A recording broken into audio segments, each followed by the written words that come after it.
जिंदगी बदलने वाली 5 कहानियां। किसी गांव में एक बूढ़ा आदमी रहता था। वह दुनिया के सबसे दुर्भाग्यशाली लोगों में से एक थे। पूरा गांव उससे परेशान था। वह हमेशा उदास रहता था।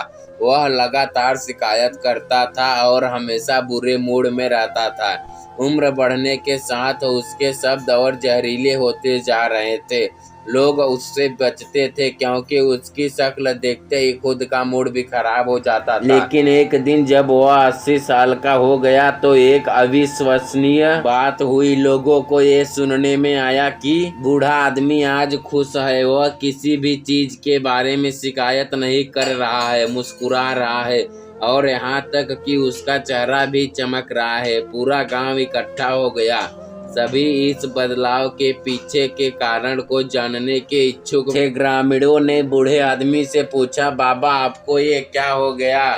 आप में इतना बदलाव कैसे आया? बूढ़ा आदमी बोला, कुछ खास नहीं। 80 साल तक मैं हर चीज को ठीक करने में लगा रहा, हर वक्त खुशी ढूंढने के पीछे भाग रहा था, लेकिन यह बोलकर था और फिर मैंने खुशी के बिना जानने का फैसला किया और वर्तमान जीवन का आनंद लेना शुरू किया है, इसलिए मैं अब खुश हूँ। शिक्षाप्रद कहानी 2, समस्याओं का रोना।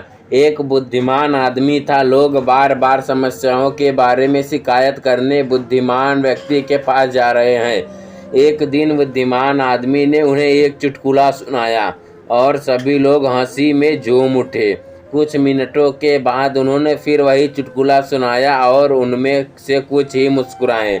जब उन्होंने तीसरी बार वही चुटकुला सुनाया तो कोई भी नहीं हंसा। बुद्धिमान व्यक्ति मुस्कुराया और कहा, आप एक ही मजाक बार बार हंस नहीं सकते, तो आप हमेशा एक ही समस्या के बारे में सोचकर बार बार क्यों रो रहे हैं? शिक्षाप्रद कहानी 3, कामचोरी की आदत। एक नमक बेचने वाला हर दिन अपने गधे पर नमक की थैली को बाजार तक ले जाता था। रास्ते में उन्हें एक नाला पार करना पड़ता था। एक दिन गधा अचानक धारा में गिर गया और नमक की थैली भी पानी में गिर गई। अचानक पानी में घुल गया और इसलिए बैग का वजन बहुत हल्का हो गया। गधा खुश था। फिर गधे ने हर दिन एक ही चाल चलना शुरू कर दिया। नमक बेचने वाले को गधे की चाल समझ में आ गई और उसने उससे सबक सिखाने का फैसला किया। अगले दिन उसने गधे पर एक कपास का थैला लाद दिया। गधे ने होशियारी बन के फिर से वही चाल खेली ताकि कॉटन बैग और हल्का हो जाए, लेकिन भीगे हुए कपास के कारण और ज्यादा भारी हो गया और बैग ढोने में गधे को बहुत तकलीफ का सामना करना पड़ा। गधे को उसकी कामचोरी का फल मिल चुका था। उसने एक सबक सीखा। उस दिन के बाद उसने कोई चाल नहीं चली और विक्रेता खुश था। शिक्षाप्रद कहानी 4, सच्चे दोस्त की निशानी।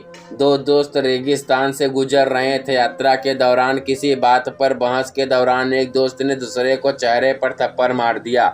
जिसे थप्पड़ मारा गया उसे चोट लगी, लेकिन बिना कुछ कहे रेत पर लिखा, आज मेरे सबसे अच्छे दोस्त ने मुझे थप्पड़ मारा। दोनों दोस्त को काफी देर चलने के बाद एक तालाब दिखा जिसमें दोनों स्नान करने लग गए। जिसको थप्पड़ मारा गया था वह थोड़ी गहराई में चला गया तो वह डूबने लगा, लेकिन दोस्त ने उसे बचा लिया। बाहर निकल कर उसने एक पत्थर पर लिखा, आज मेरे सबसे अच्छे दोस्त ने मेरी जान बचाई। अब जिस दोस्त ने थप्पड़ मारा उसने दूसरे से पूछा, जब मैंने तुमको थप्पड़ मारा तो तुमने रेत में लिखा और अब तुम एक पत्थर पर लिख रहे हो, ऐसा क्यों? दूसरे मित्र ने उत्तर दिया, जब कोई हमें ठेस पहुंचाता है तो हमें इसी रेत पर लिखना चाहिए जहां क्षमा की हवाएं इसे मिटा सकती हैं, लेकिन जब कोई हमारे लिए कुछ अच्छा करता है तो हमें उसे पत्थर में लिखना चाहिए जहां कोई हवा उसे मिटा नहीं सके। शिक्षाप्रद कहानी 5, लालची शेर। गर्मियों के दिन थे। जंगल में एक शेर बहुत भूखा महसूस कर रहा था। वह अपनी मांद से बाहर आया और इधर उधर देखा। उसने एक छोटे खरगोश देखा। शेर ने सोचा, यह मेरा पेट नहीं भर सकता, लेकिन उसने कुछ संकोच के साथ खरगोश को पकड़ लिया। शेर खरगोश को मारने ही वाला था, तभी एक हिरण उस रास्ते में भागा। शेर लालची हो गया। उसने सोचा, इस छोटे खरगोश को खाने के बजाय मुझे बड़े हिरण का शिकार करना चाहिए। उसने खरगोश को जाने दिया और हिरण के पीछे चला गया, लेकिन हिरण जंगल में गायब हो गया। शेर को अब दोनों को गंवा देने का अफसोस हुआ। कहानी की शिक्षा। एक अवसर को छोड़कर दूसरे अवसर में कभी जाना चाहिए जब दूसरा अवसर मजबूती से अपने हाथ में आ जाए। ज़्यादा लालच नहीं करना चाहिए। दोस्तों, कहानी अच्छी लगी हो तो एक लाइक करके चैनल को सब्सक्राइब कर देना। कमेंट में अपनी राय ज़रूर लिख देना।